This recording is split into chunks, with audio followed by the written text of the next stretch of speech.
कल्पना कीजिए कि आप सहज कैमरा चाल, सुसंगत पात्रों और पिक्सर शैली के दृश्यों के साथ अपनी स्वयं की 3D एनिमेटेड कहानी बना रहे हैं, और वह भी किसी एनिमेशन कौशल की आवश्यकता के बिना। इस वीडियो में मैं आपको दिखाने जा रहा हूं कि अभी उपलब्ध सबसे शक्तिशाली एआई वीडियो टूल में से एक का उपयोग करके इसे कैसे किया जाए। आप चरण दर चरण सीखेंगे कि कैसे एक बेहतरीन कहानी की स्क्रिप्ट लिखें, ऐसे चरित्र चित्र बनाएं जो सुसंगत रहें, शानदार पिक्सर शैली के दृश्य बनाएं और उन्हें सहज एनिमेशन में बदलें। मैं अपने द्वारा उपयोग किए जाने वाले सभी प्रॉम्प्ट भी पूरी तरह से मुफ्त दे रहा हूं, ताकि आप उनका अनुसरण कर सकें और स्क्रैच से अपनी खुद की एनिमेटेड कहानी बना सकें। तो चलिए शुरू करते हैं। ठीक है, तो अगर आप हर दृश्य में एक जैसे दिखने वाले पात्रों के साथ एक 3D एनिमेटेड कहानी बनाना चाहते हैं और फिर उन छवियों को सहज एनिमेशन में बदलना चाहते हैं, तो हम डेविड एआई नामक टूल का उपयोग करने जा रहे हैं। डेविड एआई एक बहुत ही शक्तिशाली टूल है जो सरल टेक्स्ट प्रॉम्प्ट को उच्च गुणवत्ता वाली छवियों और वीडियो में बदल देता है। यह निश्चित रूप से आपकी कहानियों के लिए सिनेमा एनिमेशन बनाने के लिए सबसे अच्छे विकल्पों में से एक है।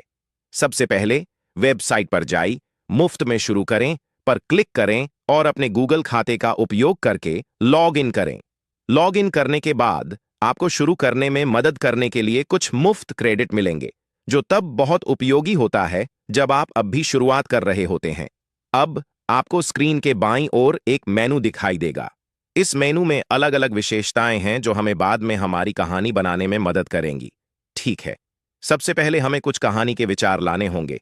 इसके लिए हम चैट जीपीटी का उपयोग करने जा रहे हैं। सब कुछ मैन्युअल रूप से लिखने में बहुत समय लगता है, इसलिए मैंने पहले से ही हर चीज में मदद करने के लिए कुछ तैयार प्रॉम्प्ट बनाए हैं। कहानी के विचार प्राप्त करना, दृश्य दर दृश्य पूरी विस्तृत स्क्रिप्ट लिखना, सभी पात्रों को उनकी उपस्थिति के साथ सूचीबद्ध करना, छवि प्रॉम्प्ट बनाना और यहां तक कि एनिमेशन विवरण लिखना। मैं इन सभी मददगार प्रॉम्प्ट को अपने डिस्कॉर्ड सर्वर और टेलीग्राम चैनल पर मुफ्त में साझा करूंगा, ताकि आप जब चाहें उन्हें आसानी से ढूंढ सकें और उनका उपयोग कर सकें। ठीक है, चलिए कहानी के कुछ विचार प्राप्त करके शुरू करते हैं। सबसे पहले कहानी के विचार प्राप्त करने के प्रॉम्प्ट को कॉपी करें, फिर चैट जीपीटी खोलें और प्रॉम्प्ट को चैट में पेस्ट करें। अब यहां आपको यह लिखना होगा कि आप किस तरह की कहानी चाहते हैं। यह एक डरावनी कहानी, बच्चों का रोमांच, एक यथार्थवादी फिल्म या आपके दिमाग में जो कुछ भी हो सकता है। यह प्रॉम्प्ट सभी प्रकार के लिए काम करता है। आपके द्वारा जनरेट पर क्लिक करने के बाद चैट जीपीटी आपको 10 अलग अलग कहानी के विचार देगा। प्रत्येक विचार में एक शीर्षक, कहानी का एक एक वाक्य, सारांश और कहानी का समग्र स्वर या मूड शामिल होगा। जो भी कहानी आपको सबसे अच्छी लगे उसे चुनें। इसके बाद प्रॉम्प्ट सूची में वापस जाइए और पूरी स्क्रिप्ट प्रॉम्प्ट को कॉपी करें। इसे चैट जीपीटी 2 में पेस्ट करें। अब आपने जो कहानी का आइडिया पहले चुना था उसे प्रॉम्प्ट में पेस्ट करें। आप चाहें तो गूगल पर कोई लोकप्रिय फिल्म भी खोज सकते हैं और सारांश को कॉपी कर सकते हैं। उदाहरण के लिए मैंने मोआना की फिल्म की कहानी का सारांश खोजा और उसे यहां पेस्ट कर दिया। उसके बाद कहानी के लिए अपनी लक्षित अवधि और शब्द गणना लिखें। उदाहरण के लिए मैं अपनी 3 मिनट की अवधि निर्धारित करूंगा। एक बार जब आप तैयार हो जाएं तो जनरेट पर क्लिक करें। अब चैट जीपीटी आपके लिए सीन दर सीन पूरी कहानी लिखेगा। प्रत्येक दृश्य में एक वाक्य शामिल होता है जो बताता है कि क्या होता है, और वॉइस ओवर कथन के लिए एक और वाक्य। यह प्रारूप बाद में कहानी को दृश्यों में बदलना बहुत आसान बनाता है, खासकर जब छवि संकेत बनाते हैं। अब संकेतों की सूची पर वापस जाइए और तीसरे को कॉपी करें। इसे चैट जीपीटी में पेस्ट करें। यह संकेत चैट जीपीटी को आपकी कहानी को देखने और उसमें दिखाई देने वाले सभी पात्रों की पहचान करने के लिए कहता है। यह आपको पात्रों के नाम देगा और प्रत्येक के लिए विस्तृत विवरण भी लिखेगा। इन विवरणों में उम्र, कपड़ों की शैली, रंग, हेयर स्टाइल, चेहरे की विशेषताएं और अन्य सहायक विवरण जैसी चीजें शामिल हैं। ये चरित्र विवरण वास्तव में उपयोगी हैं, क्योंकि वे आपके पूरे वीडियो में प्रत्येक चरित्र को सुसंगत रखने में आपकी सहायता करते हैं, ताकि वे हर दृश्य में बेतरतीब ढंग से अलग न दिखें। एक बार जब आपकी पूरी स्क्रिप्ट और चरित्र विवरण तैयार हो जाते हैं, तो अपनी कहानी के लिए छवि संकेत बनाने के लिए आगे बढ़ने का समय आ जाता है। ऐसा करने के लिए चौथे संकेत को कॉपी करें और इसे चैट जीपीटी में पेस्ट करें। यहाँ कुछ महत्वपूर्ण है।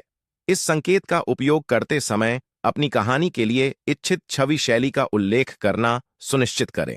उदाहरण के लिए, मुझे 3D पिक्सर एनिमेशन शैली टाइप करना पसंद है, चैट जीपीटी फिर हर इमेज प्रॉम्प्ट के अंत में उस स्टाइल को शामिल करेगा जो आपकी सभी इमेज को एक ही विजुअल स्टाइल में रखने में मदद करता है। यह प्रॉम्प्ट चैट जीपीटी को आपकी कहानी के हर सीन के लिए विस्तृत इमेज प्रॉम्प्ट बनाने में मदद करेगा। सबसे बढ़िया बात यह है कि इसमें वही कैरेक्टर विवरण भी शामिल होंगे जो आपको पहले मिले थे। यह सुनिश्चित करता है कि आपके कैरेक्टर सीन से सीन तक एक जैसे दिखें, जो सब कुछ सुसंगत रखने के लिए वास्तव में महत्वपूर्ण है। एक बात ध्यान में रखें, अगर आपकी कहानी में बहुत सारे सीन हैं, तो चैट जीपीटी शायद एक संदेश में सभी इमेज प्रॉम्प्ट न भेज पाए। इसलिए जब यह आपको इमेज प्रॉम्प्ट का पहला सेट देता है, तो चैट जीपीटी आपको जारी रखने के लिए नेक्स्ट टाइप करने के लिए कहेगा। आपको बस चैट में नेक्स्ट टाइप करना है और यह चलता रहेगा। बस इसे तब तक दोहराएं जब तक आप समाप्त न कर लें। शामिल होता है जो बताता है कि क्या होता है, और वॉइस ओवर कथन के लिए एक और वाक्य। यह प्रारूप बाद में कहानी को दृश्यों में बदलना बहुत आसान बनाता है, खासकर जब छवि संकेत बनाते हैं। अब संकेतों की सूची पर वापस जाइए और तीसरे को कॉपी करें। इसे चैट जीपीटी में पेस्ट करें। यह संकेत चैट जीपीटी को आपकी कहानी को देखने और उसमें दिखाई देने वाले सभी पात्रों की पहचान करने के लिए कहता है। यह आपको पात्रों के नाम देगा और प्रत्येक के लिए विस्तृत विवरण भी लिखेगा। इन विवरणों में उम्र, कपड़ों की शैली, रंग, हेयर स्टाइल, चेहरे की विशेषताएं और अन्य सहायक विवरण जैसी चीजें शामिल हैं। ये चरित्र विवरण वास्तव में उपयोगी हैं, क्योंकि वे आपके पूरे वीडियो में प्रत्येक चरित्र को सुसंगत रखने में आपकी सहायता करते हैं, ताकि वे हर दृश्य में बेतरतीब ढंग से अलग न दिखें। एक बार जब आपकी पूरी स्क्रिप्ट और चरित्र विवरण तैयार हो जाते हैं, तो एडिटिंग करने के बाद फाइनल रिजल्ट देख सकते हो आप। इसी तरह की वीडियोस देखने के लिए वीडियो अच्छी लगी तो लाइक करना, चैनल को सब्सक्राइब करना ना भूलिएगा।